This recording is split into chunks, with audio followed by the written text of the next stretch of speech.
to my channel. First things first, today is such a gloomy day here where I'm from, and honestly, it's the perfect reading day, and I'm so sad that I have to go to work later today. Today, I want to go over my 2024, I don't even, what year is it? Oh my gosh, I've been so bad recently. I'm pretty sure in my last video that I just uploaded, I was so confident that I read a book in January when it is in fact February, and the video that I'm making today is literally my February reads wrap up, and it's literally 2025. So time flies when you're having fun. But today I want to go over all the books that I read. I read some truly amazing books this month, and I read some truly not so amazing books this month. It was kind of sad. There were a couple books that I was really looking forward to, and I had heard nothing but good things about. I saw it in all of the big major stores. I was so excited, and I ended up DNFing a couple of them. So I'll talk about those as we go through. I am going to go ahead and talk about these books, not in chronological order today, but we're going to talk about them ranked from least favorite to most favorite. And this truly was hard. There were a couple in there that I really struggled to rank, but we'll see how it goes. Let's get on with it, I guess. Okay, so starting off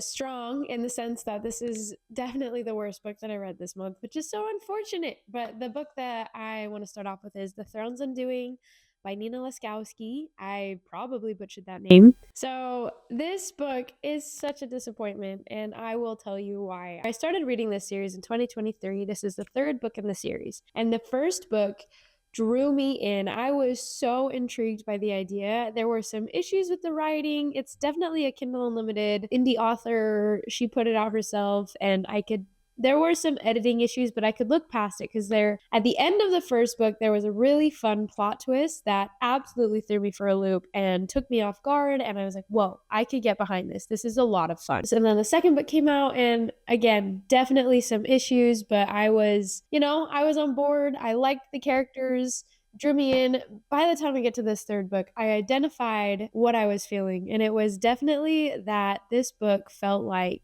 Riverdale to me, in the sense that that first season was so fun and I was so intrigued, and all the characters were there. There was a character named Cheryl in Riverdale, and like that never happened, so had to keep watching. It took me like 3 to 4 seasons before I realized this truly is just not good anymore, and you lost me around season 3, realistically season 2, but I kept going for another couple seasons before I decided to stop watching for real and just switch over to watching. Shout out to Alex Meyers for making all of Riverdale so much fun, even though the show itself is wild. The Throne's Undoing had a very similar effect for that first book. I wouldn't say it was a 5-star read. I would say it was like a 3.5 to 4-star read, in the sense that it was fun, had its issues. By the time I'm in this third book, though, I could no longer ignore the issues like I had been doing before. And I think a lot of that is because I kind of just felt like she didn't really know where to go with these characters or how to get them out of this predicament. It's frustrating because there are some very real things that the characters have to go through, and I appreciate that she's focusing on a lot of like the trauma of these characters, but I feel like I made it about 40% into this book, and there is absolutely no growth and development from any of the characters. You're kind of doing the same thing over and over again for the first 40% of the book. And with absolutely no change and no growth in that amount of time, it's really hard. What that tells me is that this probably isn't the end of the series. There's going to be another book coming out where little to nothing happens again. And that's really frustrating. So I finally just pulled the plug. This book I don't know that I could rate it. It was a DNF. So there's nothing there. Spice level, there wasn't. This book, from what I read, at least 0 out of 5. There's nothing there. So yeah, this next book was also a DNF. It's a little bit better than the first one in the sense that I can see myself eventually finishing this book. I just was not in the right headspace for it, unfortunately. But this book is Four Ruined Realms by May Corland. I am so bad with names, and I'm so sorry that you get to sit here and listen to me struggle. So this book, it's the second book in the series. I remember reading the first book, which is Five Broken Blades, and this made it into my top books of 2024. I genuinely had a good time reading this book. And again, it was not without issues. The first book did feel a little bit clunky to me, but I loved the idea. I loved the concept behind the book, and I feel like she overall did a very good job. You hear it all the time, show, don't tell, right? And there are ways to do that within a book. Instead of just outright explaining the exposition, you can have conversations that feel very natural that need to occur, give that information via the dialogue, via the character's internal thoughts. Like, there are ways to show, don't tell in a book. You hear that mostly in like movies and plays and all that sort of a thing, but this story just absolutely did not get that concept. I only made it like 10 to 15% of the way into this book. So I have to give it credit in the sense that I did not spend enough time trying to get into the story. But what really got me was in that 10 to 15% that I read, the entire thing was just them reiterating the last book and explaining to the reader why this character is so concerned about her current predicament and why she's nervous for her life. And like, instead of just showing like a flinch or like having characters talk to her type of it was just like, this is why I'm concerned, this is what happened, and this is why I think that these people are going to try to kill me. And it was just like, oh my gosh, I don't need a recap. I don't need a what happened in season 1. I just want to get into the story. I want to experience it as I go along, you know? So I remember feeling like the first book was a little clunky, but I ended up really liking it enough to the point where it was on my favorites of 2024. So I know I will read this one again. I will try again. I'm not giving up forever. It was just a right now. I can't really give a rating to this simply because I didn't finish it and I only got like 10% of the way in. So I can't give you a rating. I hope that when I read it again or when I dive into this for reals, I'll be able to tell you more. But as far as spice and overall ratings, can't really speak too much of the book. So, okay, now we're getting into the rest of the books that I read, and it's all uphill from here. There are no more DNFs. This next one that I want to talk about, it's called Trial of a Sun Queen by Nisha Tooley. And this one, it was a fun concept. Basically, you're following a girl. She starts out, I will say, this is like one of the best starts to a book. It was just like right in. And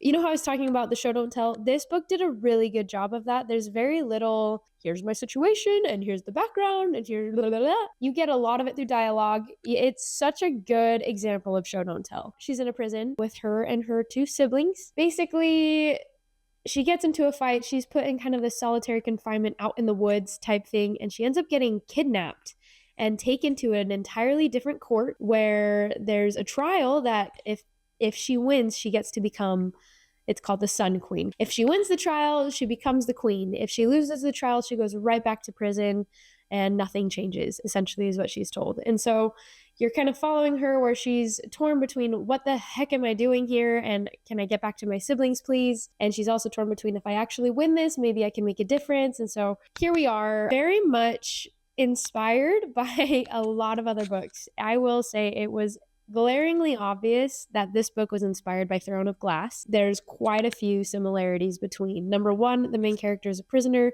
She gets out to compete in some sort of trial that puts her in a position where she can make more of a difference. Number 2, you find out she is keeping a secret, not just from everyone else, but from the reader as well. And you find out right towards the end of this book. I'm not going to give too much away because I don't want to spoil too much because I want to catch people who haven't read the books, right? But she's keeping a secret from you, the reader, as well as everyone else that drastically changes the dynamic. It's not enough that I'm like, this is blatant copying. And I personally, if a book is getting inspiration from another piece of work, to me, that's kind of a flattery. Like, yes, Throne of Glass is phenomenal and it's a very intriguing story. So the fact that she is inspired by that, enough so that she wants to make a story with similar vibes, but it's different enough that it is still its own thing. It's obvious enough that that's where a lot of this inspiration came from. Another thing that it felt like was a little bit of the selection vibes. They're specifically competing to marry the king, right? They're competing to become the Sun Queen. It gave off the selection vibes in the sense that it's like, well, I know he's got to be dating other people and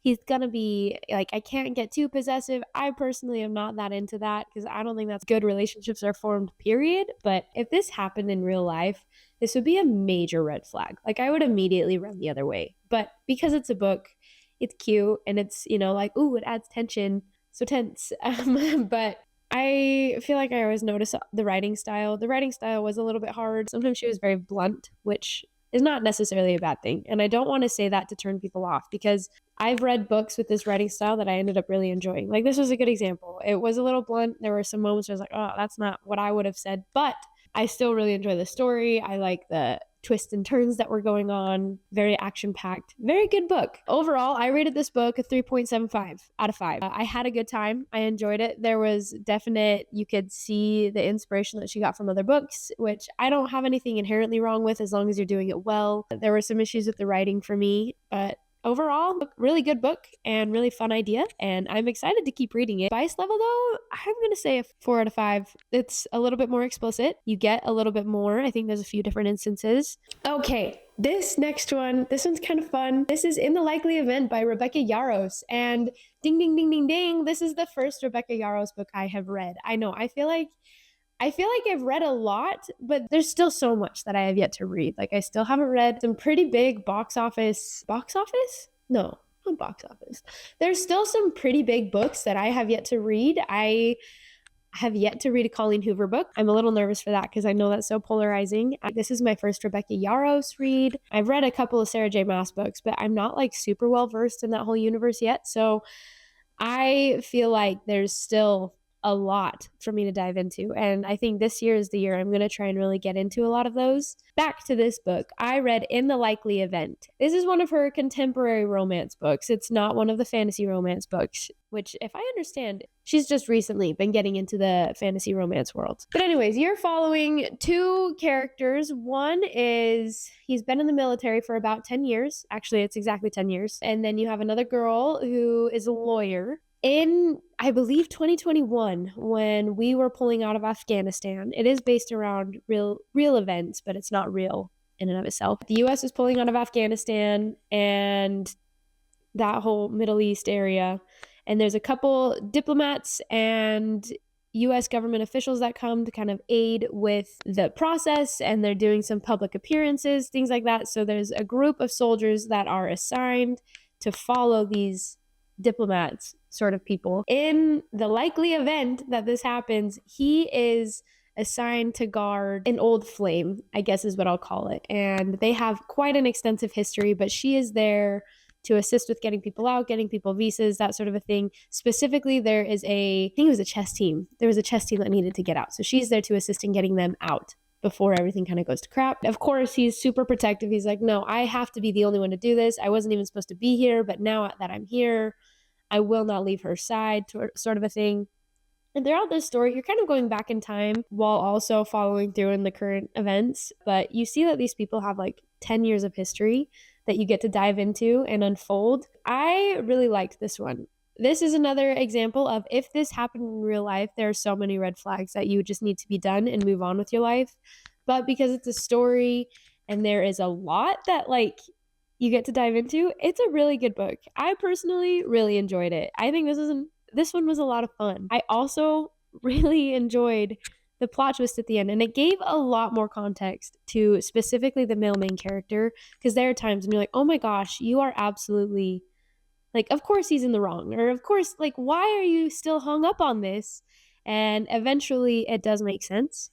So you have to give him credit. I was so team, this guy is a red flag for most of the book. And then as I understood that, I started to really see why he was doing what he was doing. So there is redemption. I think Rebecca Yarros is a phenomenal writer, and I am actually really excited to read more of her books. And it got me really into that whole thing. So you'll probably be seeing more books from her on my channel, just because I want to start exploring a little bit more. I don't know.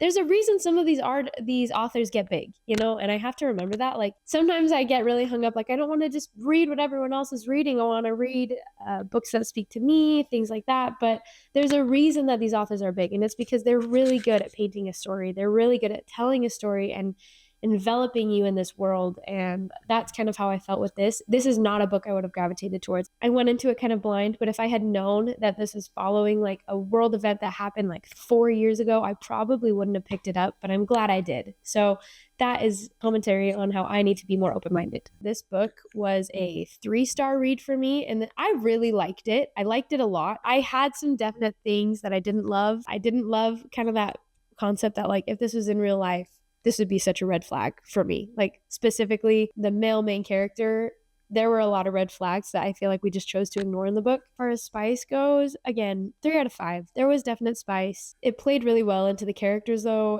It wasn't overwhelming, and I thought it was really well done. So that is that in the likely event. Okay, now I have such a fun recommendation. And unfortunately, this video is coming after Valentine's Day, but this was such a fun Valentine's Day read. This is called The Exception to the Rule. It was a novella written by Christina Lauren. This is my second book that I read from her, and I really like her writing. She is so fun. Basically, you start off the story, and the first third of the book, I would even go so far as like 40% of the book, I don't know. Keeping in mind, this is a novella. I think it was like 70 pages long. But the first chunk of the book is exclusively email chains that you're getting from these characters. It starts out 10 years ago, because that's how a lot of these stories start. The male main character, he's trying to email his teacher. You know how in school emails, they have like a format where it's like students have t.soul at the district name, whatever. And then teachers have like a number at the end, or like, whatever it is. So he emailed the wrong format. And instead of emailing his teacher, he emailed a fellow student and was just like, hey, I have questions about this paper, yada, yada, yada. The girl responds, hey, you emailed the wrong person. Here's the email that you need to send. Also, happy Valentine's Day. Hope you have a good day. And then he emails her back like, hey, happy Valentine's Day, in case no one else said it. And it kind of just goes on. And I think she even says like, thanks, that was the only person who wished it to me this year, whatever. So the next year he emails her back again saying, happy Valentine's Day, hope you have a great time. And you get into this email chain that's literally 10 years long, and they email each other on Valentine's Day only and kind of around that area. And you see it kind of start to progress. They specifically are trying to like, well, because you're a stranger danger, I don't want to tell you everything about my life. So I'm not going to tell you where I'm going to college, and I'm not going to tell you what I'm studying or what sport I play, but I'm going to tell you about my life. And they start to kind of really get to know each other really well. And eventually it kind of gets to the point where they're trying to actively meet up. Like they're kind of saying like, I've had this little baby crush on you. I'm excited. I would like to meet you if possible, if you're in town or if you're home for the holidays or whatever. So they're kind of planning this little thing. The way the cookie crumbles in this one is just so fun. And I was genuinely so excited for them to get together. It's not a crazy plot. You're just kind of seeing these two people live their lives, and you see how they meet and you see how things go about. And I just genuinely had the biggest smile on my face. It was so artfully done, and it was just so cute, and it was such a good feel-good story that you get to kind of follow with these characters. It's available on Kindle Unlimited, and there's an option to listen to it if you would like. Originally, I started listening to it, and then I took a half a day break, because listening to the email chain, it was giving every piece of information is like, to so-and-so, from so-and-so, subject here, date here. And it was like, oh my gosh. And because the first like 30 to 40% of that book is emails, I was like, I have to just hold on. So it only took me like 30 to 40 minutes to go through and just like read through all the emails, all that sort of a thing. Then I actually picked up the rest of the book and listened to it on my drive home. And it was a really congested day on the roads. And so I was able to finish that entire book on my drive home. And I just remember smiling like a cute little schoolgirl, like, oh my gosh, this is so cute. The spice level was 1 out of 5. First of all, that was not the focus. You're seeing how these characters are getting to know each other and how they meet, but it doesn't dive into the relationship itself. The book ends when they get together, type of a thing. So 1 out of 5. I'm going to say 1 and not a 0 out of 5, simply because the tension is there. The vibe is there. I rated this a 4.25 out of 5.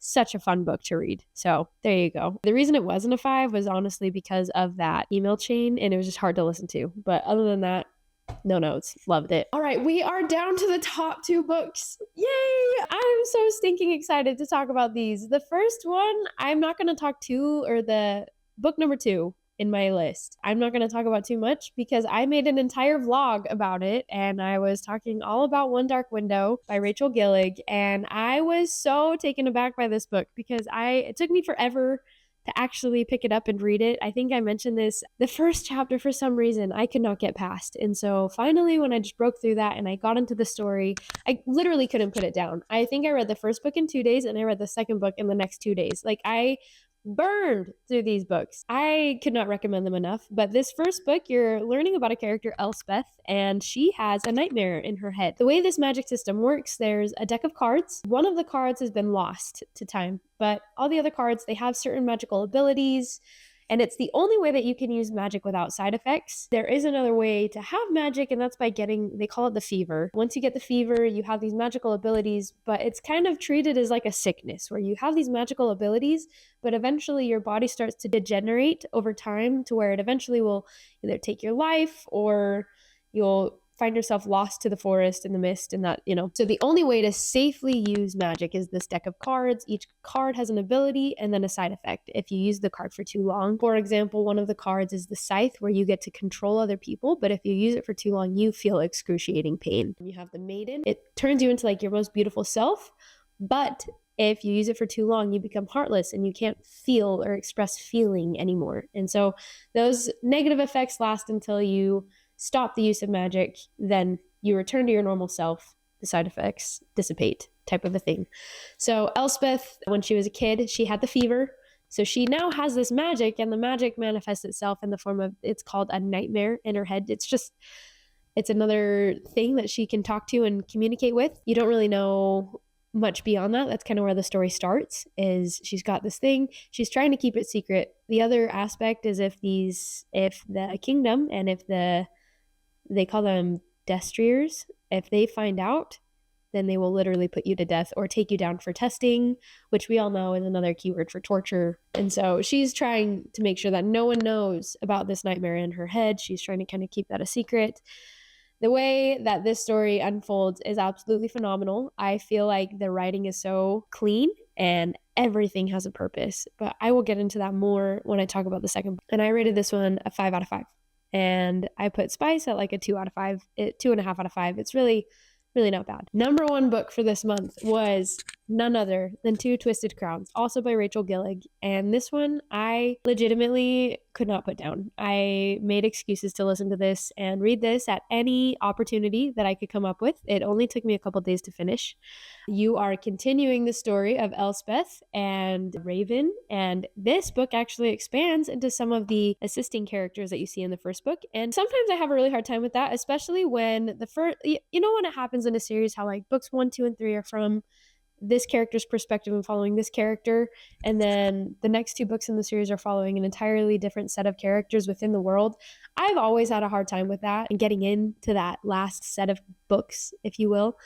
But this book did it so wonderfully. I genuinely cared just as much about these supporting characters as I did the main characters. In fact, there were times when it was more so. I was so excited when I saw that these supporting characters were the ones giving their point of view. Everything had a point. Every detail that was given in this story came back and it paid off so well. And like there were so many little details that you heard about once or twice before, and then it came back at the very end to help the story go along. The ending was really well thought out. I feel like the happy ending that you get is very well earned and very well deserved. I think everyone should go and read this book. Personally, I don't even care. The chemistry between the characters was absolutely incredible, and I absolutely loved just the way that they interacted with each other and the way that they interacted with the world. I feel like the snark was there. They were very fun to follow. I was just absolutely obsessed. This book, very similar to the first book, I rated it 5 stars.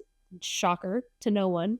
And also about that 2.5 out of 5 as far as the Spice goes. They stayed very consistent with it. It was very much plot driven, very much focused on the story. The romance was such a great support, but that wasn't the point of the book, if that makes sense. I'm such a stan for when you not only get that physical attraction from the characters, but you can feel the deep understanding that they have for each other, for their stories, that like they genuinely love the other character. And when you can feel that as the reader, I will stand by that 100% of the time. And that is definitely what I got, not just from Raven and Elspeth, which they do it phenomenally. And the dynamic in this book between Raven and Elspeth is one that I've never seen done before. I'm not going to give too much away because I don't want to, and I want you to read it and enjoy it for yourself. I love that you can still tell that they genuinely care for each other and that they're exploring that dynamic together, which means a lot. And then you also have the other supporting characters, which exploring how they get to know each other and really come to understand each other is phenomenal. Those are my February reads. I hope that you enjoy them as much as I did. If you've read them before, I would love to talk about any of these books with you guys. Why not, right? Add them to your TBR. I think they're a lot of fun. So